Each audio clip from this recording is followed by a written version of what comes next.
चलिए बहुत ध्यान से देखिएगा। पहली बार तो लिखा है मोर देन, तो आपका कॉन्टिन्यूअस सीरीज का क्वेश्चन हो गया। हम जो पहले इसमें कैलकुलेट करेंगे तो हेडिंग तो यही है, लेकिन मैं इसमें जो कैलकुलेट कर रहा हूं सिर्फ ये कर रहा हूं कंप्यूटेशन ऑफ मीडियन। ठीक है, कंप्यूटेशन ऑफ मीडियन। अब वो ध्यान से समझ लीजिए, मेजर और सेंट्रल टेंडेंसी में ये पूरा क्वेश्चन आपको दे रखा है। सबसे पहले तो ये मोर देन एंड ये कॉन्टिन्यूअस सीरीज है। आपको पहले ये देखना है कि ये जो क्वेश्चन है इसमें डिफरेंस कितने का दे रखा है, कितने का भाई? तो कैसे सीरीज बनेगी?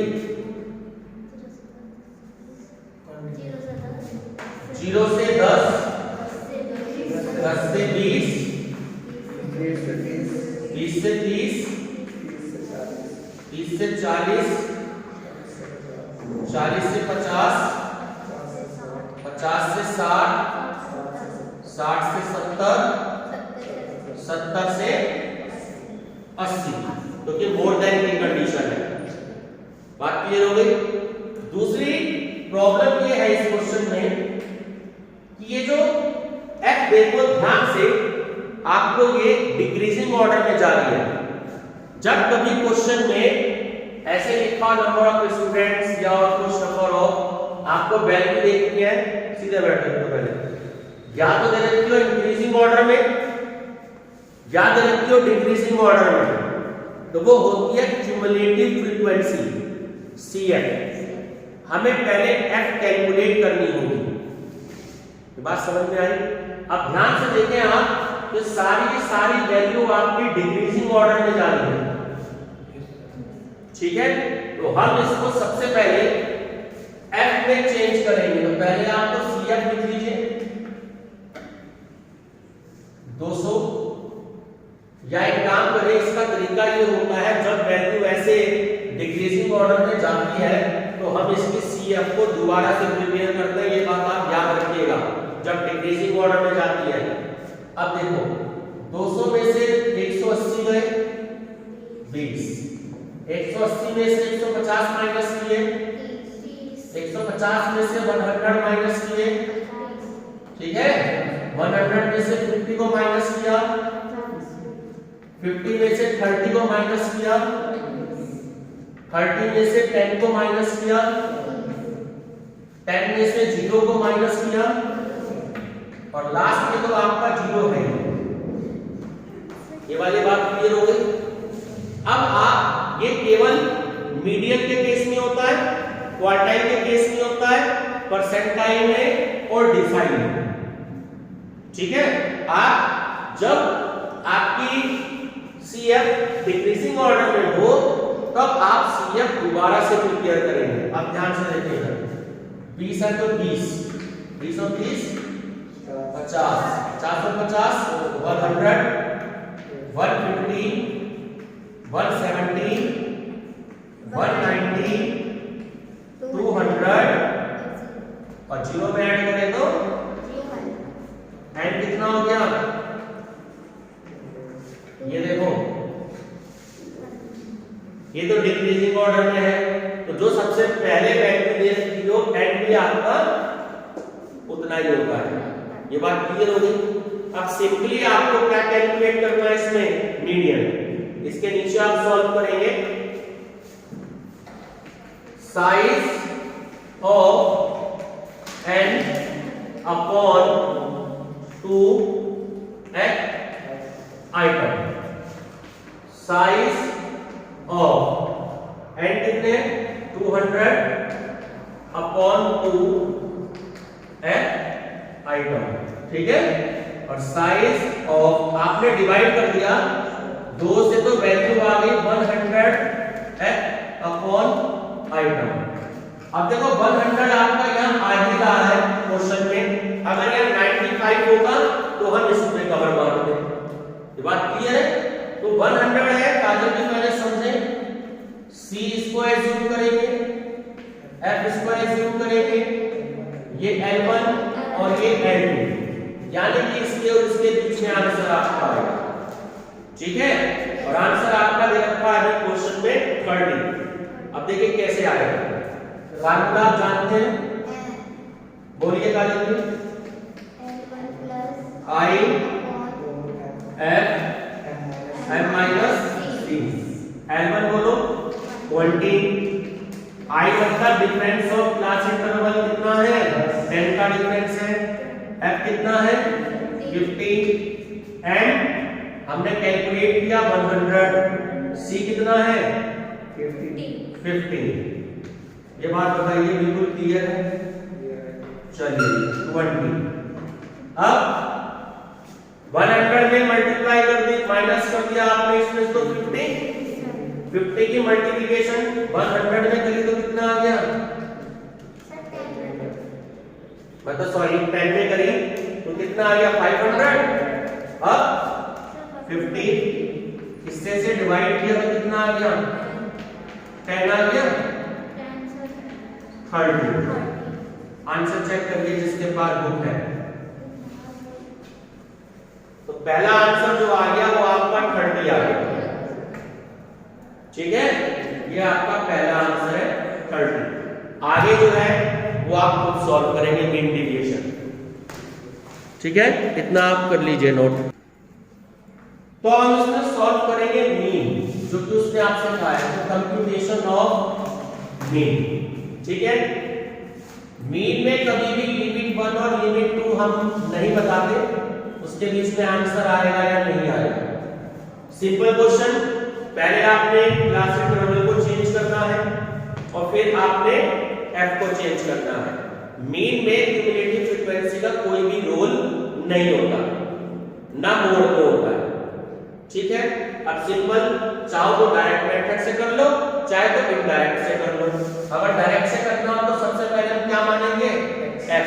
अब ध्यान से देखो, मैंने बताया था L1 प्लस L2 इनका हाफ, देखो ऊपर फार्मूला सामने लिखा हुआ है, इन दोनों को ऐड किया तो क्या आ गया 5, 10 का आधा 5। अब इसको और इसको ऐड करो, 10 और 20 30 का आधा 15। ये बात क्लियर हो गई। अब 20 और 30 50 50 का आधा 25। ये बात क्लियर हो गई। अगर यहां पर क्लास इंटरवल में डिफरेंस इक्वल है तो यहां पर x भी आपका इक्वल ही आएगा, इस बात का ध्यान रखिएगा। देखो 5 और 10 कितने हो गए 15 और 10, तो यहां पर भी इन दोनों का हाफ मुझे मैं लिखता हूं 35 45 55 65 और 75, तो वो इक्वल ही आता है। ये बात ठीक है। अब आपको fx अगर डायरेक्ट मेथड यूज करना है तो fx, चलिए मल्टीप्लाई करते हैं। इसमें से मल्टीप्लाई करिए 100 15 3 45 25 पंजे 125, 35 को 5 से करते हैं तो 175 होता है शायद, करके देख लीजिए। 35 × 50 45 दूनी 90, 55 दूनी 110, 65 की 10 में करी 650 और 75 की 0 में करी तो 0। ये सारी वैल्यू, जल्दी से मुझे टोटल बता दीजिए इसका कितना आ रहा है। सिग्मा fx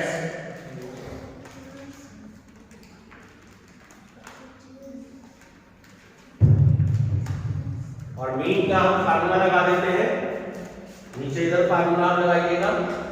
मीन है 62,000, ठीक है, और मीन का फार्मूला होता है सिग्मा fx अपॉन 6200, ठीक है। तो ये sigma fx upon n formula आप जानते हैं 6200 और n कितने थे 31। खुद से आंसर चेक कर लीजिए, 31 आंसर आ रहा है बुक में, ठीक है। चलिए नोट कर लीजिए जल्दी से। ये आपका आंसर आ गया डायरेक्ट मेथड से ब्रैकेट में मेंशन कर लीजिएगा डायरेक्ट मेथड। अगर आपसे कहता है कि find out mean by direct method, तो ये डायरेक्ट मेथड से आंसर है। आंसर है काजल जी को दिक्कत, टीना जी परेशानी? पक्की बात है, बोर तो नहीं हो रहे ना पढ़ते में? ठीक है, काजल तक नहीं लगे हैं, पढ़ा गया है, एनर्जी मेरी वेस्ट हो रही है। ठीक, पिछले 2 लेक्चर से मैं खड़े होकर पढ़ा रहा हूँ, थक गए वो बेचारे बैठे बैठे। चलो ठीक है, ये समझ में आ गया? कोई डाउट यहाँ तक? चलिए अब हेडिंग डाल लीजिएगा, computation of mean indirect method. अब यहाँ हेडिंग मेंशन करेंगे इनडायरेक्ट मेथड। अगर आपसे एग्जाम में इनडायरेक्ट मेथड से मीन कैलकुलेट करने के लिए कहते हैं तो आप कैसे करेंगे?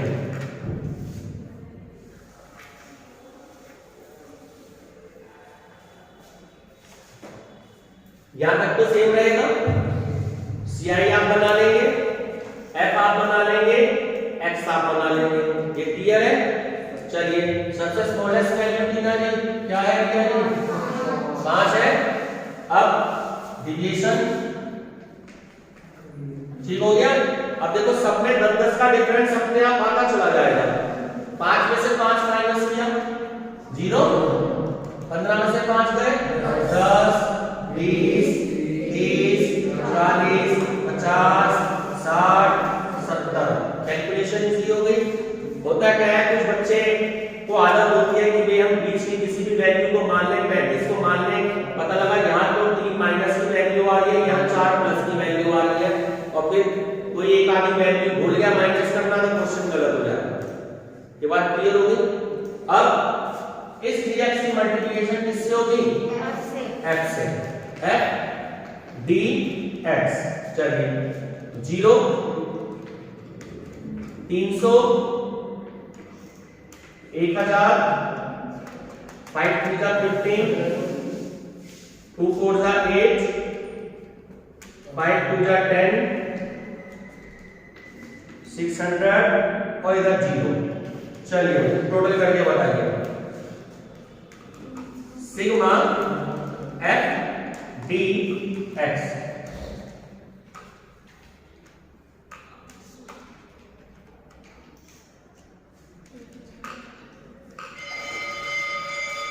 बताइए। 5200 नॉट 5200। ठीक है, बैंक में अगर आप चेक अपना विड्रॉल फॉर्म में लिखेंगे ना 5200, तो बैंक वाला आपको पैसे नहीं देगा, वो कहेगा कि 5200 लिखिए, जो कि सही टर्मिनोलॉजी है। चलिए तो फार्मूला ध्यान से देखिएगा, a plus sigma f dx upon n। a क्या एज्यूम किया था? 5। सिग्मा f dx 5200, n कितना है? 200। चलिए डिवाइड करिए। 26 और 26 और 5 31। यही आपका आंसर था। 26 और 5 31। उज्जवल जी जाना है चले जाओ बेटा, बात कोई दिक्कत नहीं। कैसे जाना हो बाहर चले जाओ, कोई परेशानी नहीं जाना। सबकी बात है, कोई डाउट यहाँ पे किसी में? क्लियर है? अब लास्ट मेथड इसी का बता रहा हूं, मोस्ट इंपॉर्टेंट यही पूछता है। अब हेडिंग मेंशन कर लीजिएगा, computation of mean step deviation method. कभी कभी ये बिल्कुल स्पेशल कह के पूछा जाता है आपसे कि स्टेप डेविएशन मेथड जो है वो आप उससे क्वेश्चन करें। ठीक है, यहां ध्यान दीजिए। CI की वैल्यू ऐसी होगी, same to same, F value ऐसी है तो सेम टू सेम, X आप कैलकुलेट कर सकते हैं। अब डिवाइड बात आती है यहां पर, ये जो वैल्यू है 5 की, इसमें ये dx भी आपने कैलकुलेट कर लिया और एज्यूम्ड मीन भी आपने 5 एज्यूम कर लिया, ठीक है। 4 कॉलम तो सेम रहते हैं, तो i हम इसमें एज्यूम करते हैं। क्या एज्यूम करते हैं? i मतलब एक ऐसा मैक्सिमम टेबल जिससे सारी वैल्यू डिवाइड होती है। होने को तो सारी वैल्यू 2 से भी होती है, ये सारी वैल्यू 5 से भी होती है, लेकिन ये सारी वैल्यू 10 से भी होती है। तो हमें जो वैल्यू एज्यूम करनी है वो मैक्सिमम वैल्यू एज्यूम करनी है, और मैक्सिमम वैल्यू क्या है? 10। देखो, क्योंकि लास्ट वैल्यू सबसे अच्छा तरीका है, अगर ऐसे कभी भी वैल्यू हो तो दिमाग पे जोर देने की जरूरत नहीं है।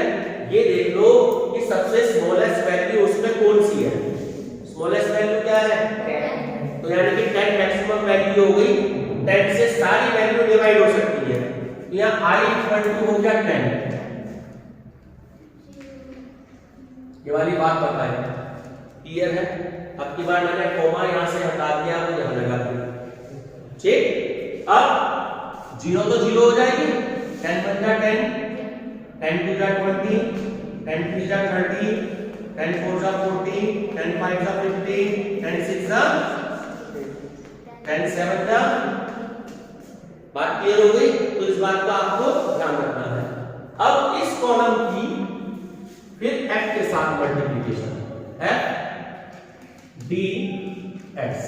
चलिए, 20 की 0 में करी 0, 30 की 1 में करी 31 या 31, 15 2 जा 10, 15 3 जा 15, 2 4 जा 8, 2 5 जा 10, 60 और 0।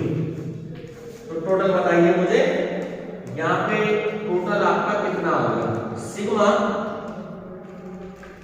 f dx